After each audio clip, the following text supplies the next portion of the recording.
The Time Machine by H.G. Wells. Chapter 2.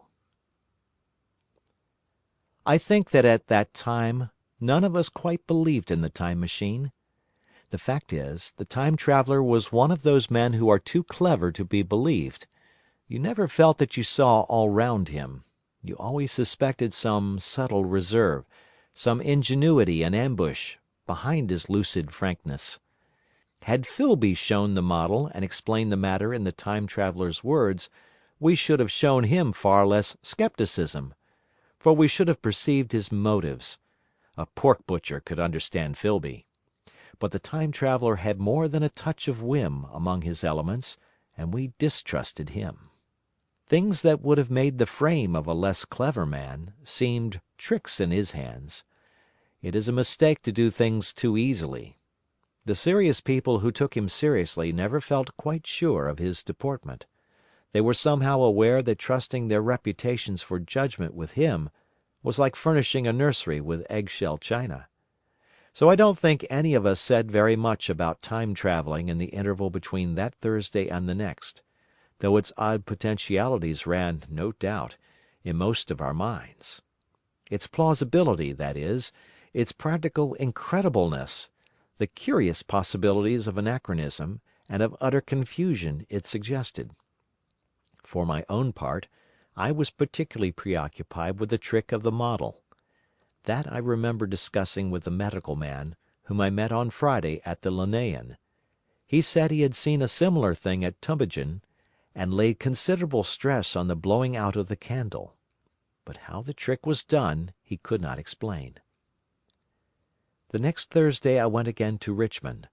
I suppose I was one of the Time Traveller's most constant guests, and, arriving late, found 4 or 5 men already assembled in his drawing-room. The medical man was standing before the fire with a sheet of paper in one hand and his watch in the other. I looked round for the Time Traveller, and— "It's 7:30 now," said the medical man. "I suppose we'd better have dinner?" "Where's—" said I, naming our host. "You've just come. It's rather odd. He's unavoidably detained. He asks me in this note to lead off with dinner at 7 if he's not back. Says he'll explain when he comes."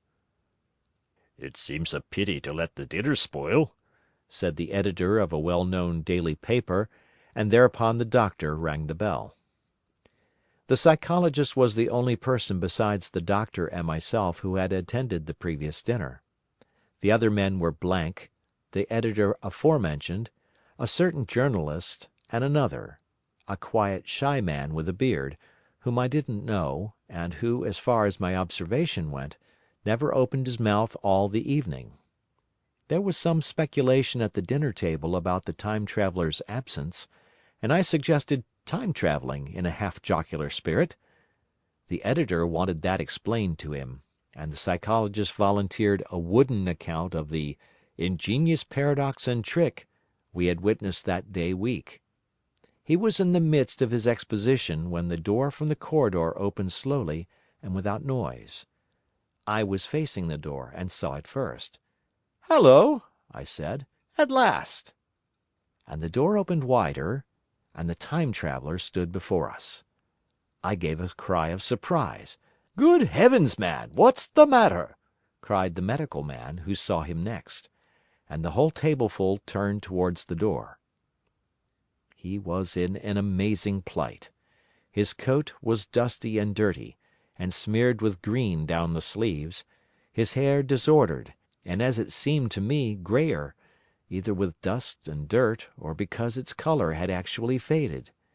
His face was ghastly pale, his chin had a brown cut on it, a cut half-healed. His expression was haggard and drawn, as by intense suffering. For a moment he hesitated in the doorway, as if he had been dazzled by the light. Then he came into the room.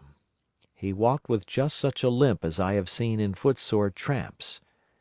We stared at him in silence, expecting him to speak. He said not a word, but came painfully to the table, and made a motion towards the wine. The editor filled a glass of champagne and pushed it towards him. He drained it, and it seemed to do him good.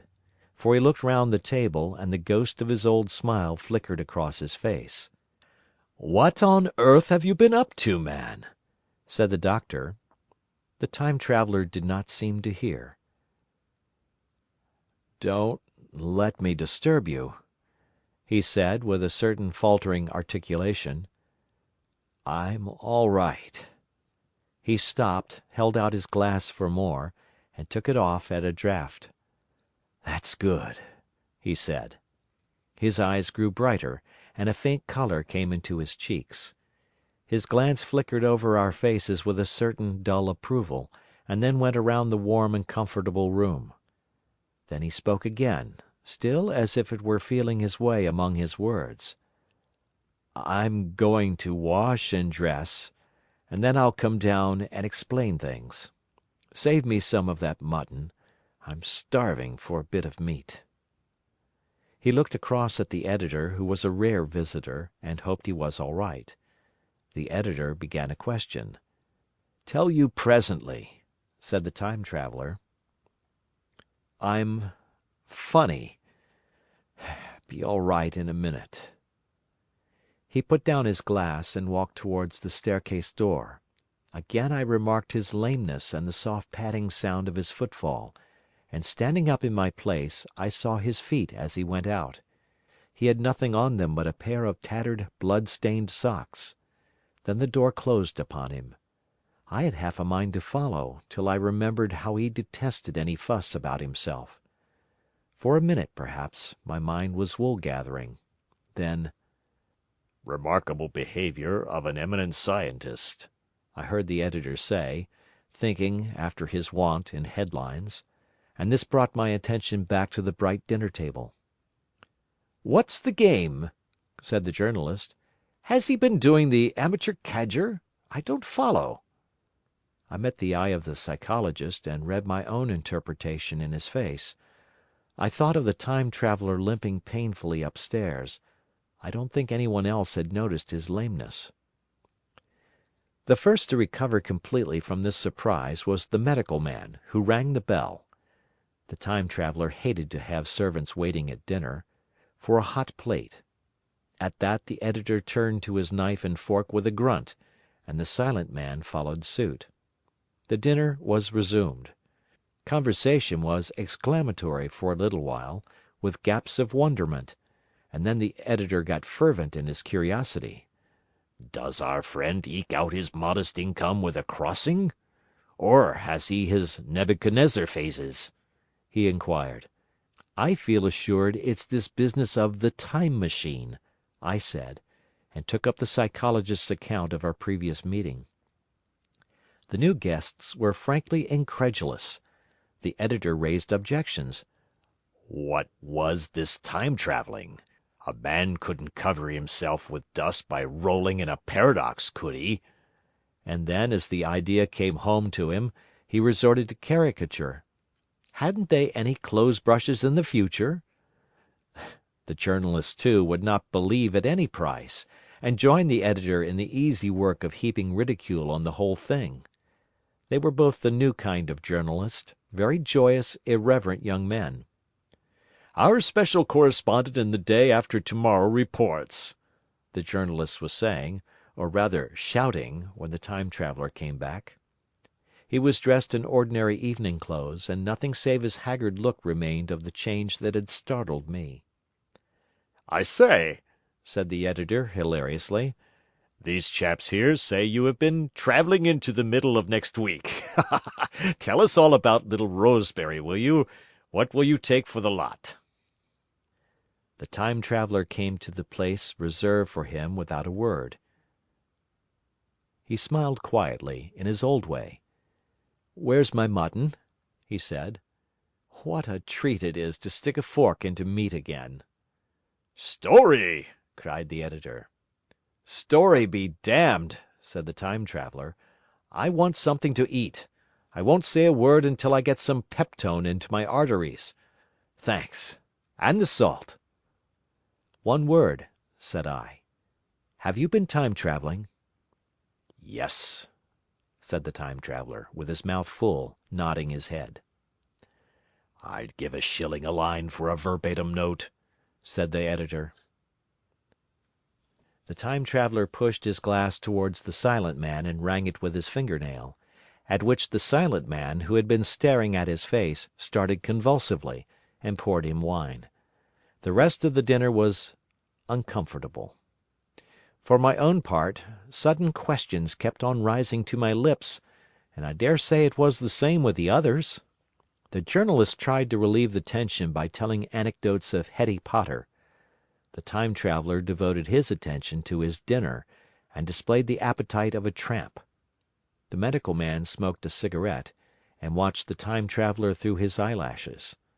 The Silent Man seemed even more clumsy than usual, and drank champagne with regularity and determination out of sheer nervousness. At last the Time Traveller pushed his plate away and looked round us. "I suppose I must apologize," he said. "I was simply starving. I've had a most amazing time."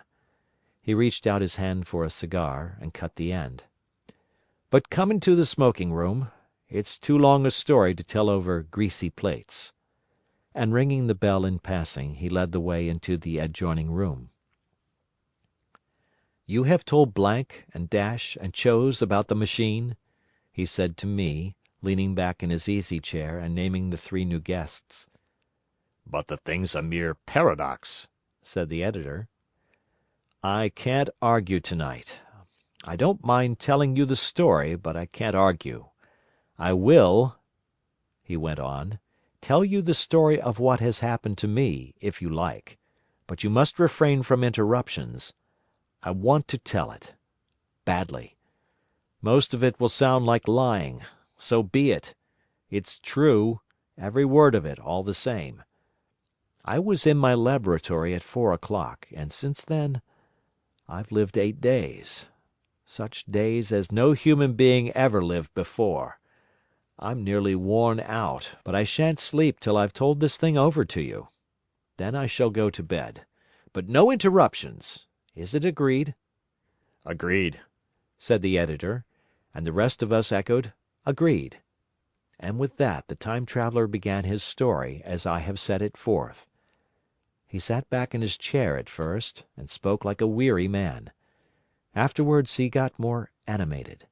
In writing it down I feel with only too much keenness the inadequacy of pen and ink, and above all my own inadequacy, to express its quality.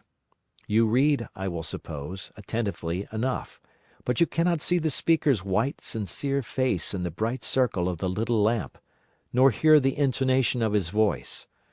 You cannot know how his expression followed the turns of his story. Most of us hearers were in shadow, for the candles in the smoking room had not been lighted, and only the face of the journalist and the legs of the Silent Man from the knees downward were illuminated. At first we glanced now and again at each other. After a while we ceased to do that, and looked only at the Time Traveller's face. End of chapter.